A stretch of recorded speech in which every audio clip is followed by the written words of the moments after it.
जो उससे डरता और धर्म के काम करता है वह उसे भाता है। हालेलुया। आइए अब इस वचन के लिए हम प्रार्थना करते हैं। महान परमेश्वर पिता खुदावन, हम धन्यवाद करते हैं इस सुंदर वचन के लिए जो आपने हमारे लिए आज रखा है। खुदावन पिता, जिस प्रकार पतरस ने जो उपदेश दिया, आप किसी भी जाति वाले से घृणा नहीं करते हैं, लेकिन जो धर्म के काम करते हैं आप सदा उनकी सहायता करते हैं। प्रभु, इस वचन के द्वारा राजा आज इस रात हमारे बीच में राजा जो जीवन है हमारे, उसमें और भी आत्मिकता और बढ़ेगी जाए राजा। हम और भी धार्मिकता बनते जाए, तेरे पवित्र धर्म के और चलने पाए। सारी बातों को पवित्र आत्मा जी आपके हाथों में सौंपते हैं और पवित्र आत्मा जी हमारे मुख के ऊपर ठहरा कर सभी के हृदय को तैयार कर, ताकि तेरा पवित्र वचन उनके हृदय की पट्टियों में जाए और 100 गुना फल ले जाए, यीशु के नाम में आमीन। आशीष करते यही वचन एक बार फिर से दोहराएंगे, आप बैठ के पढ़ेंगे। तब पतरस ने कहा, अब मुझे निश्चय हुआ कि परमेश्वर किसी का पक्ष नहीं करता, वरन हर जाति में जो उससे डरता और धर्म के काम करता है वह उसे भाता है। वह उसे भाता है। तब पतरस ने क्या कहा? अब मुझे निश्चय हुआ है कि परमेश्वर किसी का पक्ष नहीं करता। ये किसी में कौन कौन आते हैं? क्या खाली विश्वासी?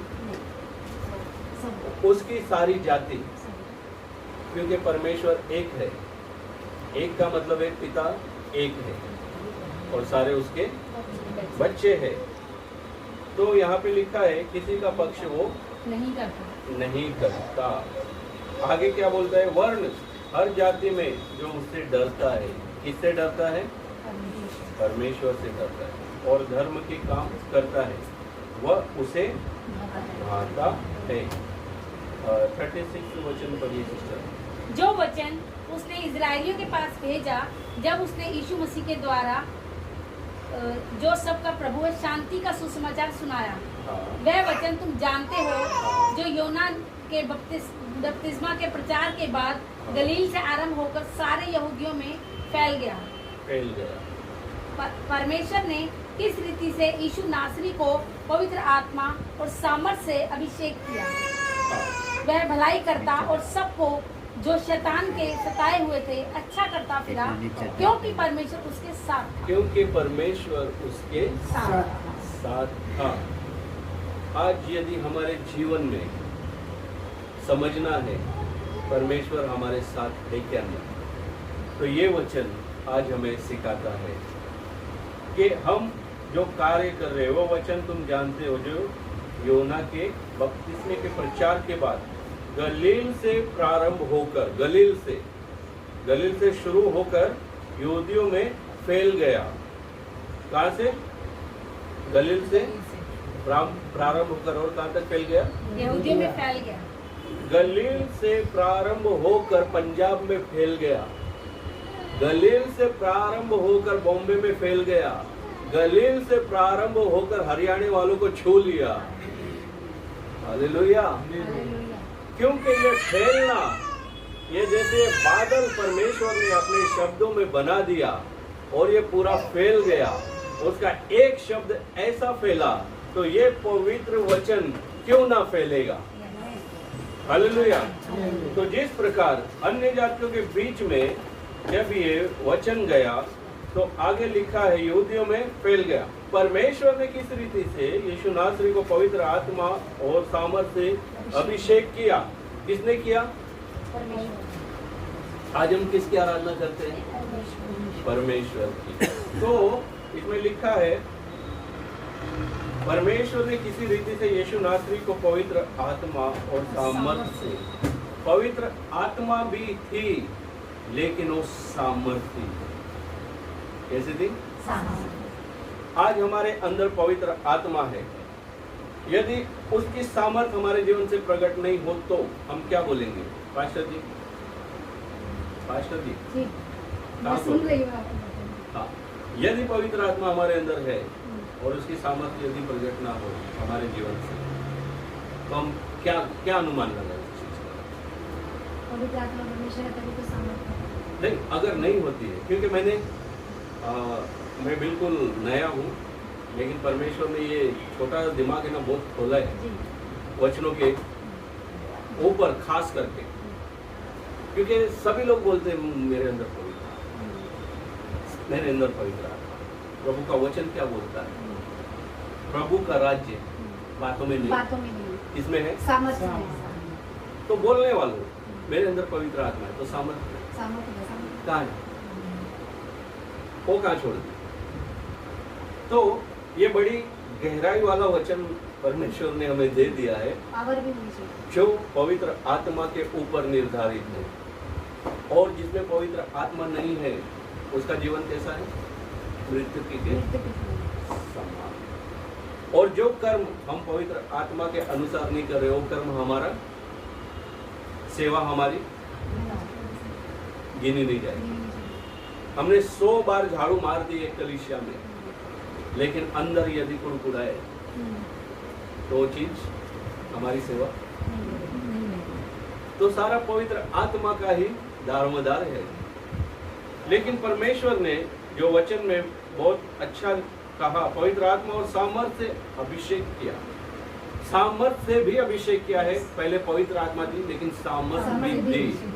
तो आज बहुत सारे लोग बोलते हैं हमारे अंदर पवित्र आत्मा है, तो जिसने पवित्र आत्मा दिया कि उसने सामर्थ्य नहीं दी, देगा, वो प्रकट क्यों नहीं होती? उसका कारण ये है कि जो अन्य जाति में से हम लोग निकले हैं, उसका जो छूछापना है हमने अभी तक नहीं छोड़ा।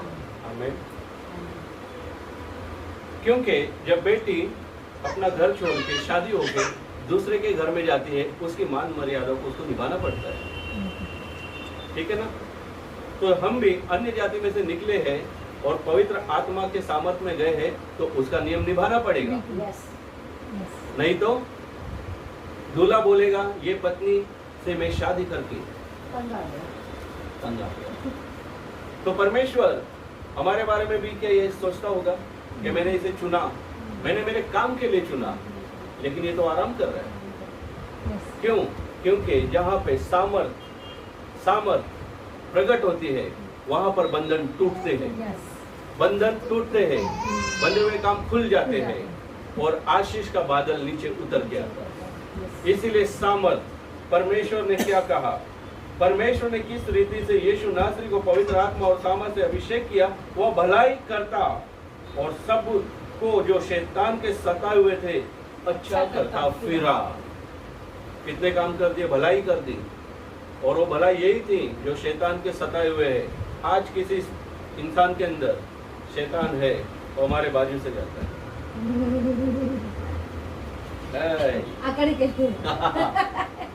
वो बोलता है आई तुम लोग क्या हो, कुछ नहीं है तुम्हारा प्रभु। उसके अंदर वो सरदार बोल के चला गया और हमने सुन भी लिया और हम लोग मायूस हो गए कापूस की तरह। ऐसे होता है, समझा ले? कभी कभी लजा जाते हैं, अरे यार इनसे कौन पंगा ले, कौन इनसे मुंहमारी करे।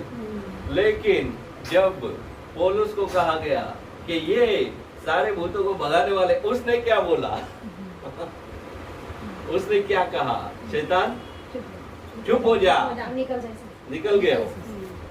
तो ये जो परमेश्वर के छोटे छोटे हमारे जीवन में पार्ट है, इन पार्टों से जब हम लोग अलग होते हैं और बॉडी के पार्ट में आ जाते हैं, सोल अलग, पवित्र आत्मा अलग, मैं सामर्थ्य अलग, ये सारी बातें अलग, ओनली मैं और मेरा टेंशन। ये है शैतान का असली डंडा जो हमारे ऊपर वो बजाने की कोशिश करता है। तो इस मार से बचने का उपाय सिस्टर जी बताइए। शैतान ये जो विचारों के खेल में हमें फंसाता है, उसका सिंपली उपाय क्या हो?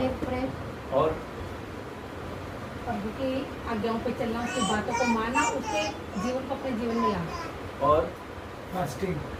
और देखो बहुत जोरदार अच्छे जवाब मिले और ये होने ही चाहिए। जितने आप लोगों ने बोले ना बिल्कुल सही बोले। तो इसमें हमारा सबसे पहले टायर पंचर कहाँ होता है? फास्टिंग। फास्टिंग हफ्ते के 7 दिन, महीने के 4 हफ्ते। 4 हफ्ते में से 4 हफ्ते कौन करता है मुझे नहीं मालूम, जो करते हैं वो धन्य है। और जो करता है उसे ये भी पता चलता है कि इंटरनल बॉडी के अंदर कितना सारा सफाई हो चुका है और सामर्थ्य प्रकट। तो उपवास, प्रार्थना, प्रभु का वचन, ये है हमारे जीवन का एक बड़ा हथियार। जब हम बोल सकते हैं कि मैं भलाई कर सकता हूँ और शैतान को भी निकाल सकता हूँ। हालेलुया। नहीं तो अगर हम लोग ये सब नहीं करते हैं तो एक खाली खोखा कैसे खड़ा रहता है? वो खड़ा है लेकिन उसकी शोभा नहीं है। तो जहाँ पे पवित्र आत्मा नहीं, जहाँ पे पवित्र आत्मा की सामर्थ्य नहीं, वो खाली खोखे के समान अपने जीवन को चला रहा है। कितने सालों से? अनगिनत अनगिनत। तो इसमें आगे लिखा है, सताए हुए थे, अच्छा करता फिरा क्योंकि परमेश्वर उसके साथ था। तो जब ये सारी बातों को हम अपने जीवन में ग्रहण कर लेते हैं तो उस प्रकट करने के लिए परमेश्वर हमारे साथ खड़ा होता है। लेकिन वो कब खड़ा होता है? कभी ना छोड़ूंगा, कभी ना त्यागूंगा। ये वचन है किसके लिए है? किसके लिए है? हम सबके लिए है। हम सबके लिए, सबके लिए है। परमेश्वर स्वर्ग में प्रार्थना करता है, किसके लिए करता है? लेकिन जो पाप में जानबूझ के गिरे उसके लिए मुझे, क्योंकि सिस्टर वचनों को लोग उल्टा ले लेते हैं। उल्टा, कभी ना छोड़ेगा, मैं कुछ भी करूं कभी ना त्यागे। ऐसा नहीं है, ऐसा बिल्कुल नहीं है। वो उन्हें नहीं छोड़ता जो उसे पकड़ के रखना चाहते हैं। वो उनके लिए दुआ कर रहा है जो सही राह पे उसके लिए चलते हैं, पाप करके नहीं, निष्पाप पवित्रता है। हालेलुया। हम उन सब कामों के गवाह है जो उसने यहूदियों के देश में यरूशलेम में भी किए और उन्होंने उस काट पर लटकाकर उसे मार डाला। अब हम जाएंगे 42 पढ़िए सिस्टर। और उसने हमें आज्ञा दी कि लोगों में प्रचार करो और गवाही दो कि यह वही है जिसे परमेश्वर ने जीवितों और मरे हुओं का न्याय ठहराया है। उसकी सब भविष्यद्वक्ता गवाही देते हैं कि जो कोई इस पर विश्वास करेगा उसको उसके नाम के द्वारा पापों की क्षमा मिलेगी। प्रचार करो, गवाही दो, प्रचार करो, गवाही दो, तब पापों की क्षमा दूसरे लोगों को मिलेगी। जैसे मुझे किसी ने बताया तो मुझे क्षमा मिली और उसकी क्षमा वो ऐसा खुला द्वार है, ऐसा खुला द्वार है, ऐसा खुला भंडार है कि हम जितना चाहे उससे लूट सकते हैं, है ना। लेकिन उसके जो कड़े नियम है उसके अनुसार वो क्या बोलता है? सारी जातियों को मेरा सुसमाचार सुनाओ, मेरा प्रचार करो। इसके बाद 44 पढ़िए सिस्टर। पतरस ये बातें कह ही रहा था कि पवित्र आत्मा वचन के सब सुनने वालों पर उतरा और जितने खतना किए हुए विश्वासी पतरस के साथ आए वे सब चकित हुए कि अन्य जातियों पर भी पवित्र आत्मा का दान उंडेला गया है। आमीन। अन्य जाति, हम कौन सी जाति है भैया? अन्य जाति। हालेलुया। तो उस गॉड को कितना थैंक्स करना चाहिए। हालेलुया। अन्य जाति, हमारी जो जाति है, हमारी जाति का नाम लेके लोग हमें चिढ़ाते थे 95 में, और हम लोग बहुत गुस्सा लात मारते थे उस उस जाति में से उसने निकाल के अपने पास बुला दिया। आज लोग बोलते हैं ये तो प्रभु के दास है, मसीह लोग हैं। जाति का नाम ही चेंज कर दिया, पूरा बदल दिया, सब कुछ बदल दिया। यीशु नाम मिला, मेरा जीवन बदल गया। तो इस वचन के द्वारा हमने सीखा पवित्र आत्मा की सामर्थ और पवित्र आत्मा के अंदर अंतर, है ना। अगर हमारे अंदर सामर्थ है, प्रभु का वचन हमारे जीवन में सत्य होता है। कौन सा? प्रभु का राज्य बातों में नहीं, सामर्थ। तो इन वचनों के द्वारा हम सभी को परमेश्वर आशीष करे। मैं पास्टर जी को अनुरोध करता हूँ कि हमारे बीच में कुछ समय के लिए वचन यहाँ आगे बढ़े। हालेलुया। आइए ताली बजाकर।